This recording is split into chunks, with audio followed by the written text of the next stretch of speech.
G'day everyone and Happy New Year. Just before we start, a reminder that this episode was recorded way back in the inception of Cyber Minutes. We wanted to release it to show how far we've come on our journey so far. Bear with the quality, but regardless, I hope you enjoy it.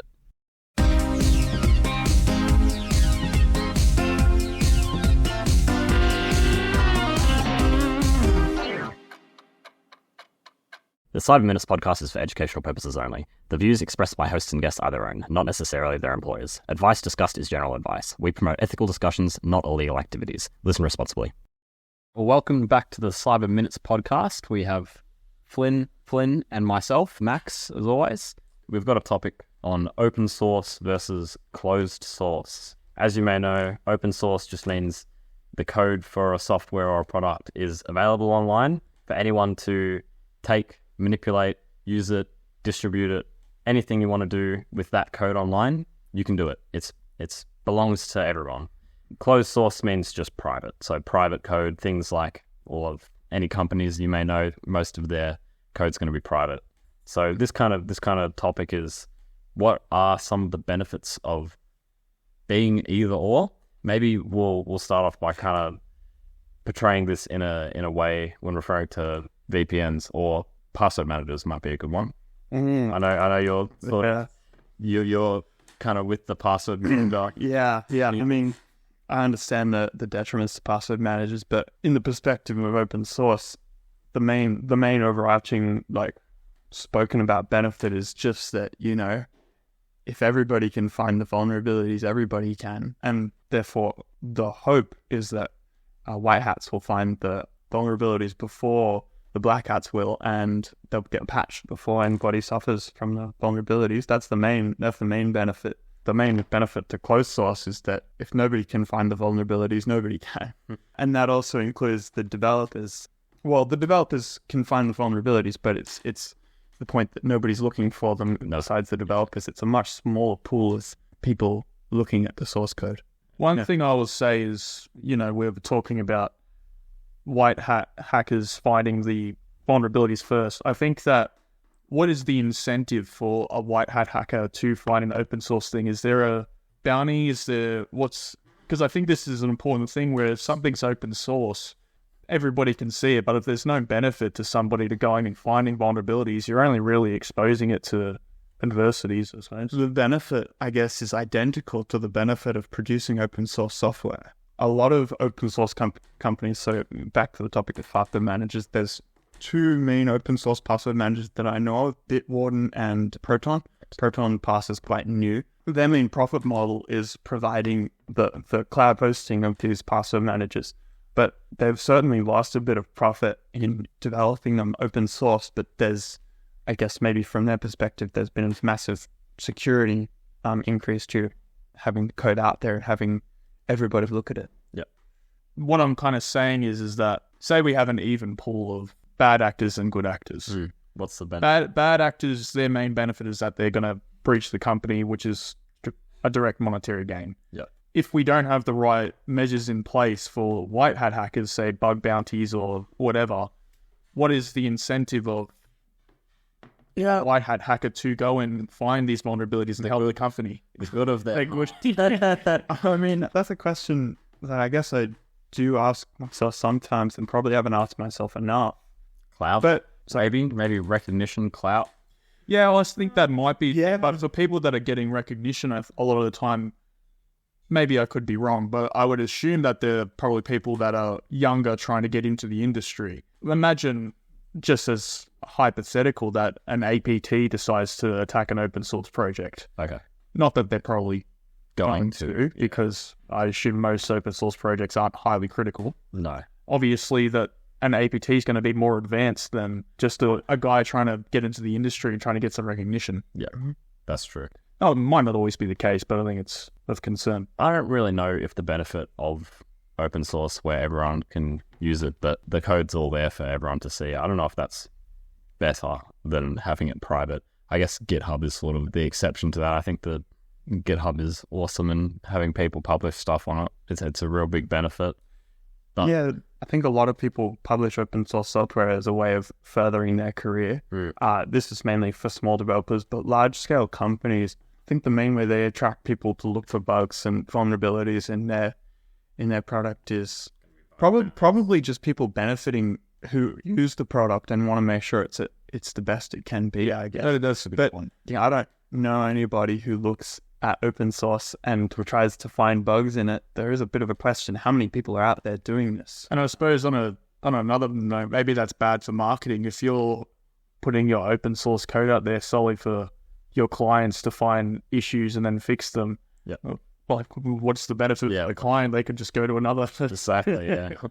Oh, you have so many issues in your code. Well, I'll just go somewhere else that does it. Yeah, for an example, someone I know, they found a lot of issues with the software they were using, and they basically showed it to the company. The company fixed it, and they also gave them an idea, and then there was nothing that came from it. And because of that, felt really disheartened. They were like, oh, well, I felt like I should have got a discount or something like that. Yeah. And then they didn't get any of that, and that made them want to move away from that product. Yeah, that wasn't an open source project, but that is true. But there's probably a lot of people out there who enjoy knowing what's going on in their code bases for their critical systems. If you find a lot of bugs, that's bad that you found a lot of bugs, but where are you going to go? You're going to go somewhere like closed source where you don't know how many bugs, and you can't even suggest them and to get fixed. That's a good one. I think a big thing is, I think it's going to be very industry based, like software development,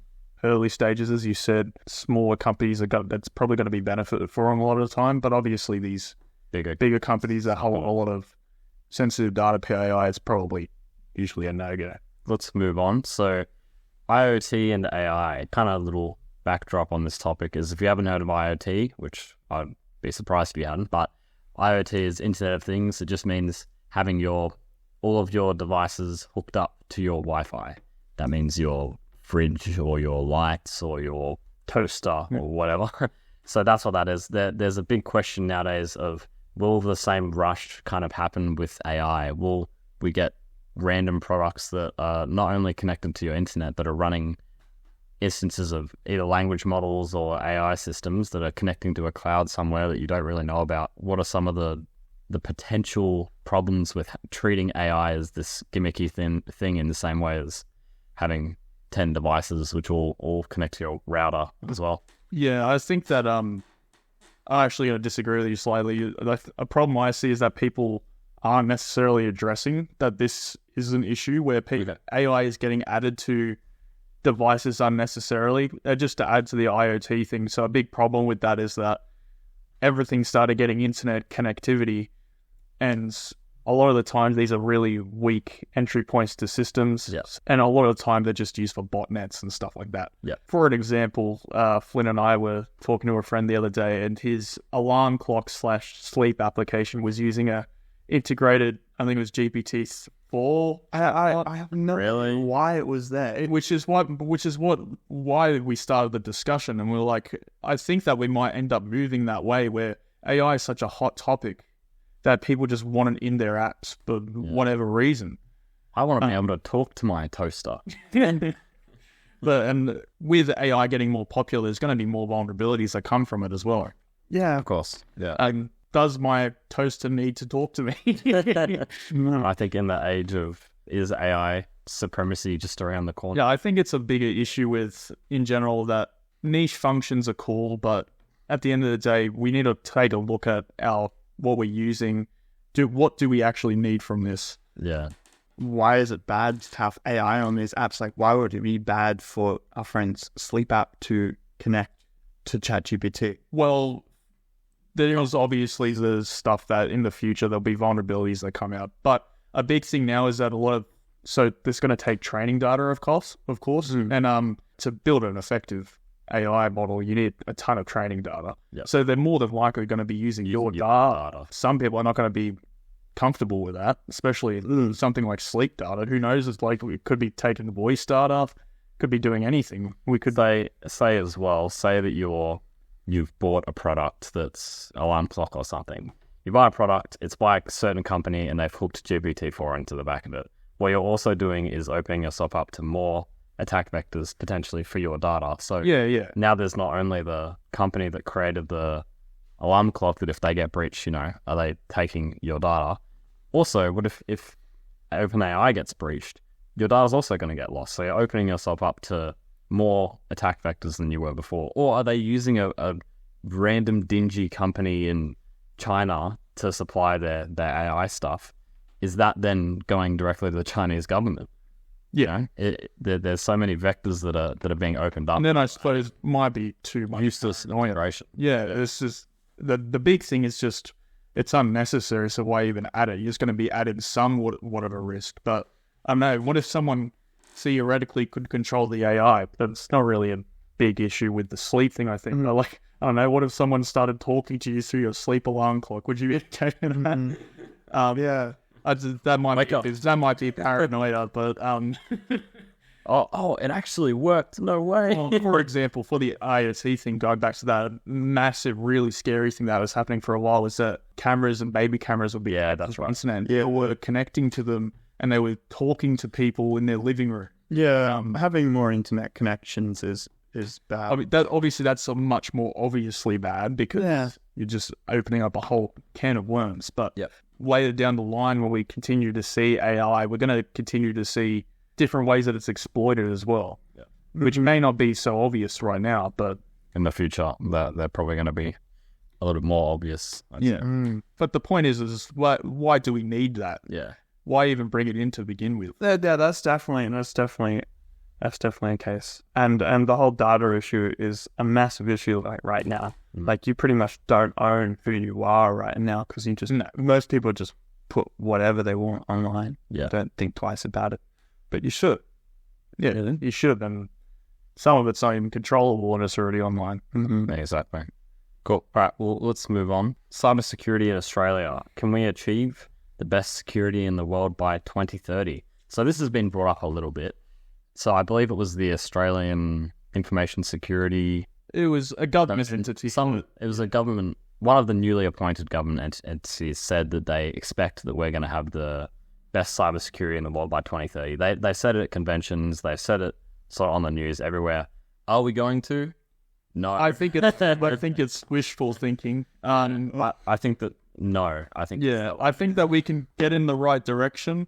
From what I've seen in my short period in the industry, is that no. A lot of companies, there's a lot of audits we've been doing recently, is it's just continually it's the same findings we keep finding, and essential aid is something we do on a lot of organizations, and the most I've ever seen is a level 2, and there's 3 levels, and there's supposed to be the essential aid. Yeah. So to put that in perspective, we're not meeting a lot of the basic stuff, and as a nation that is as wealthy as we are, the fact that we're not meeting a lot of the basic stuff means we're a massive target. Yeah. Just by I see the potential there, right? We're a massive target. We get hit with all these certain attacks, so it means that we're going to be able to be exposed to things much more than other countries will. However, the issue is that we have to actually give a shit. And there has to be willingness to learn to be able to keep our standards high from everyone. So not just the cybersecurity professionals, they're going to do their thing, but there actually has to be a bit more commitment from not only the government or the cybersecurity professionals, but the companies as well. So that means the board really needs to take a step, which there has been improvements. We can't deny that, but we're still nowhere near where we need to be. And the best cybersecurity in the world by 2030, to be honest, is approaching fast. I think that you said that well, is that regulators are going to play a big part in this. Yeah. APRA has been stepping up, although every regulator in the world's a bit shaky with some of the expectations versus reality. They've come out with a lot of their CPS 234 stuff, and a lot of it's like people just aren't meeting the requirements, but they are sort of raising their expectations, what they want to see, what's their expectation, which is good to see, but we need, I don't know if restrictions is the word, guidance and controls, guidelines, but we need to actually see people stepping in and actually making sure that this stuff is happening. Although I don't like to say that people need to face direct punishment, I think that, a lot of the times these massive breaches are happening and nothing comes as a result of it. Using we'll just say Equifax as an example. We saw they had one of the biggest data breaches in history. Their stock dropped. Now, 3 to 5 years later, I might be wrong, it's back up higher than it's ever been. Yeah. Medibank's probably too big of a company that's probably not even going to put a dent in it. Like, it's had its issues now. People are not going to stop using Medibank, I don't think. No, I'd be very surprised. I think that almost, I don't really want to say there needs to be an example set, but at the same time, like, they're not being given a reason as to why they need to get better. Yeah. Because, like, Optus was a good one for a year. I mean, people have already started. I feel like there's not as much real notice towards cyber. Like, when there was that Optus Medibank stuff, there was all this interest, crazy. There was times everywhere. Everyone was starting to sort of temper down a little bit. Yeah, but the thing is as well is that we see that peak of interest, but that needs to sustain to actual action and stuff to happen. Whereas, it's peak and valleys aren't really that useful. Yeah, exactly. We need to actually see change, which I'm somewhat hopeful that change will happen, but I think by 2030 being the best nation in the world, I think is unrealistic. Yeah, I don't think it's really going to just chuck another little study we did a while ago. We were looking at a lot of email security in all the smaller companies. Mm-hmm. And DMARC policy, which is a pretty baseline thing where it helps you so you can't spoof an email address, it authenticates it properly, so you can't just say Flynn from flynshouse.com. 90% or something like that of Australian entities did not have them. Right, any kind of spoof protection. DMARC specific. Okay. I won't say the particular industry, but this particular industry didn't have it, which has gotten better in the past, but this is something like in America and Europe, which was standard practice. Yeah. I don't know if it's a culture issue where we just kind of like say she'll be right, and could be a little bit. It wouldn't surprise me, but I still think that there's people that don't care, and you see it around. There are people that just want to try and push things, and like it's a balance of security versus accessibility. Yeah. And some people still are really, really, really don't care about security. So, and you can see it a lot. To add on to what you said before about the boards, luckily, I have seen that APRA is pushing for this more in the recent 234 tripartite stuff. A lot of it's going to the board, having the board sign off on stuff, having the board challenge information security decisions, which is good to see. Will it be enough to be 2030? I don't think so, but I think we can get in the right direction. Yeah, I'll jump in here and say that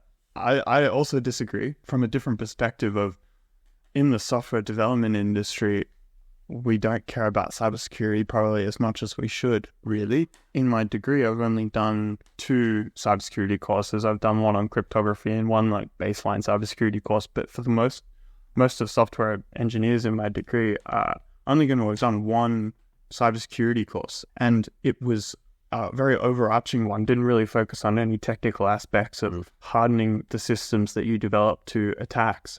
So like this culture could permeate up to like large companies developing large systems. So it comes to education as well. Yeah. Our software engineering professionals need to be more cyber aware, really. Would you say that's an Australia problem? Would you say that's Oh no, it's not. It's definitely not an Australia problem. Like it's a problem everywhere, I'm sure. But this is just another obstacle to us making such an optimistic goal in Australia. We need cyber security aware software engineers. Yeah, okay, I agree. Yeah, cool. All right, let's move on to the next topic, which is committees like the Australian Information Security Agency. Are they worth joining for connections or a time sink with little connection? I think that that's a bit. I put that down as a bit of a hard point. I think that they are definitely, if you're in uni, like we were saying before, or you're looking to get into the industry, without a doubt, they're not a time sink. They're definitely worth joining. Yeah, talking to people. There's a right way and there's a wrong way to go about going to conventions in general. If you're going there for the free stuff and just to kind of pay attention, then head home, like after the first hour, that's not the right way to go about it. You probably want to stick around for as long as you reasonably can, talk to some people in the industry, really kind of spread yourself out there and make sure that, you know, people know that you exist in the industry, right? So yeah, I think they're quite useful. Or committees like Aisa. I think that you said that well, but something else I think is valuable is maybe going to conventions and stuff that aren't necessarily cyber related. Okay. This is more so, I think, I would say, once you're in the industry, maybe not as much when you're coming up trying to get into the industry. Yep. But being able to go to these conventions that may not necessarily be cyber people, you get to actually talk to people that don't know about cyber. And it's really valuable because you get different perspectives. For like example, at an insurance one recently, I got completely different perspective that, you know, they're not necessarily cyber aware, and the reason why they aren't cyber aware and why there's challenges they have. And, you know, cyber insurance it's in itself is just like a massive rabbit hole, and it's very difficult to do. Yeah. But I think just going to committees and conventions of any sort's really valuable because you just get to meet people with different perspectives, industry or non industry. I think it's very good. Yeah. Oh, Cyber's everywhere. Yeah, there's no place where cyber doesn't exist anymore. So yeah, go to conventions. And also, if you're planning on going to any conventions, feel free to come to the Aisa Awards in November. Flynn and I will actually be there. So yeah, Flynn, we might just realize it's going to be very confused with the consulting Flynn will be there, not the risk sharing. The risk Flynn. Yeah, we'll go through some news. So Pizza Hut had about 200,000 account details leaked, including addresses, names, emails, delivery instructions, phone numbers, and email, as well as encrypted credit card info and passwords. I don't think they've released exactly how it happened yet, but if I had to guess, it'd probably be third party. I think there may have been more details. We'll just check that now. Also, last week there was a Dimix data breach, which was 1.2 million customers. Apparently no passwords, but some other sensitive info, such as email addresses and phone numbers, if you consider that stuff sensitive info, was released as well. If you have an account with Pizza Hut, your email is probably, it has a chance of being on the internet. Delivery instructions too. Yeah. And addresses, yeah. And addresses. So yeah, not great stuff. So yeah, addresses linking your email, delivery instructions as well. So if you said, from now on, it'd probably be very wise to put in every delivery instruction, be careful of my humongous dog. Just in case it ends up on a data breach. Thanks for listening. Just a reminder that the Cyber Minutes podcast is for educational purposes only. The views expressed by hosts and guests are their own, not necessarily their employers. Advice discussed is general advice. We promote ethical discussions, not illegal activities. Have a cybersecurity question? Send an email to cyberminutespodcast@gmail.com, as we'd love to answer it. Stay cyber safe.